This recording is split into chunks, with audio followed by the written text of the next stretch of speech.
अभी ताज़ा state of world population की रिपोर्ट आई। यूएन की इस रिपोर्ट से पता चला कि आबादी के मामले में भारत ने चीन को पीछे छोड़ दिया। 142.5 करोड़ वाले चीन से 30 लाख ज्यादा आबादी वाला भारत अब दुनिया की सबसे ज्यादा आबादी वाला देश बन गया है। इतनी आबादी सुनते ही ओपिनियन एकदम से डिवाइडेड हो जाता है।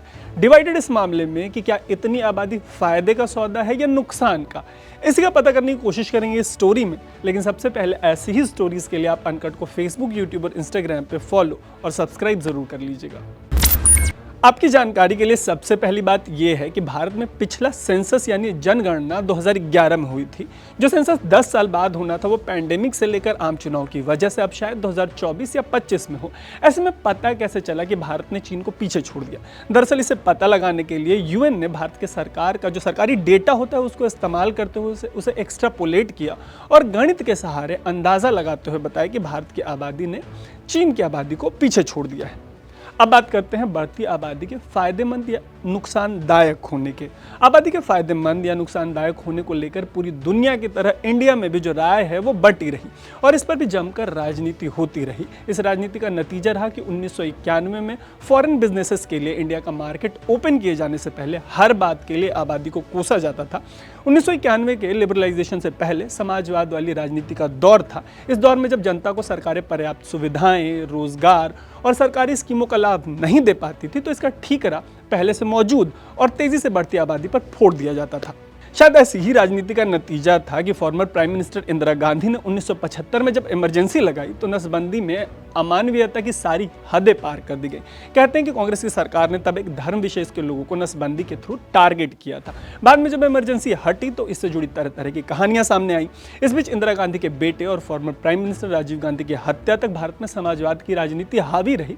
लेकिन इसके बाद जब कांग्रेस वाली सरकार की कमान पीएम नरसिम्हा राव के हाथों में आई तो उन्होंने तब के वित्त मंत्री मनमोहन सिंह के साथ मिलकर भारत के बाजार खोल दिए फॉरेन बिजनेसेस के लिए।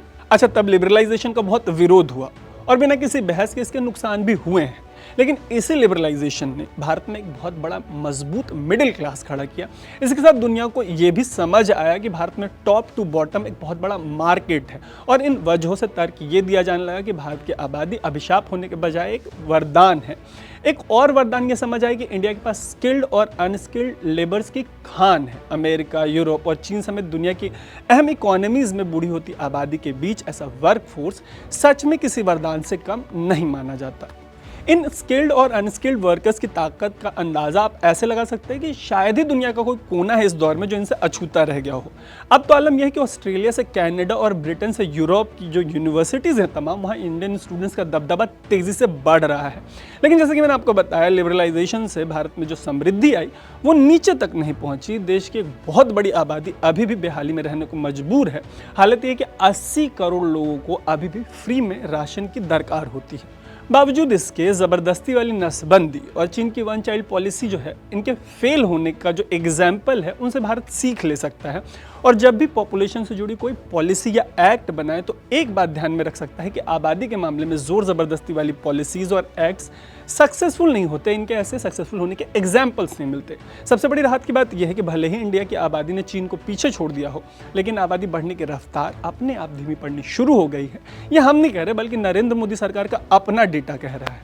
मोदी सरकार के नेशनल फैमिली हेल्थ सर्वे के अकॉर्डिंग 2021 में पहली बार जो टोटल फर्टिलिटी रेट है वो 2.1 के रिप्लेसमेंट लेवल से नीचे आ गई है। मतलब जो बच्चों के पैदा होने की रफ्तार है वो धीमी पड़ी है। ऐसे में फ्यूचर में इंडिया के पॉपुलेशन ग्रोथ को लेकर प्रेडिक्शन ये है कि 2050 तक इंडिया की आबादी 1.4 बिलियन से बढ़कर 1.6 बिलियन हो जाएगी। 2064 में अपने चरम पर होगी, पीक पर, और तब ये 1.7 बिलियन होगी और सन 2100 में घटकर 1.53 बिलियन की रह जाएगी। आबादी के ऐसे फ्लक्चुएशन के बीच यूएन का भी यही मानना है कि जिस ज़्यादा आबादी को पहले नुकसानदायक माना जाता था अब उसे फ़ायदेमंद माना जाने लगा है। लेकिन इसे फ़ायदेमंद मानने के साथ साथ कुछ बेहद अहम सवालों के जवाब ज़रूरी हैं। जैसे कि एक बड़ा सवाल ये है कि देश की तरक्की से जो फल मिलते हैं उनका स्वाद हर एक नागरिक तक पहुँचना चाहिए या नहीं। उस तक जो भी आबादी का जो पिरामिड है जिस भी देश में, उसमें जो सबसे नीचे की आबादी है अभी तक सरकारें सक्सेसफुली उन तक इस फल का स्वाद नहीं पहुंचा पाई है। दूसरा बड़ा मामला है क्लाइमेट चेंज का, यानी जलवायु परिवर्तन का। अचानक से भयानक भूकंप से लेकर बाढ़ और सूखों का जिस तरीके से लगातार सामना करना पड़ा है, उसके लिहाज से पॉपुलेशन डिबेट में क्लाइमेट चेंज बेहद अहम हो जाता है। और भारत के मामले में माइग्रेशन एक बहुत बड़ा मुद्दा होना चाहिए, क्योंकि जो लोग भारत से बाहर जा रहे हैं उनमें से एक बहुत बड़ी आबादी दूसरे देशों में जाकर भारत की नागरिकता त्याग दे रही है। आलम यह है कि 2011 से 16 लाख लोगों ने भारत की नागरिकता छोड़ी है। अकेले 2022 में 2,25,620 भारतीयों ने भारत की नागरिकता छोड़ दी। यह आंकड़े भारत सरकार के विदेश मंत्रालय ने फरवरी में संसद के सामने रखे थे। ऐसे में भारत को आबादी से जुड़ी पॉलिसी मेकिंग के दौरान इन बातों का ध्यान रखने की जरूरत है। उम्मीद है कि इस स्टोरी के जरिए हम आपको आपके काम की जानकारी आसान शब्दों में दे पाए होंगे। ऐसे ही एक्सप्लेनर्स के लिए अनकट को फेसबुक, यूट्यूब और इंस्टा पर फॉलो और सब्सक्राइब करना मत भूलिएगा। देखते रहिएगा अनकट। मेरा नाम है तरुण।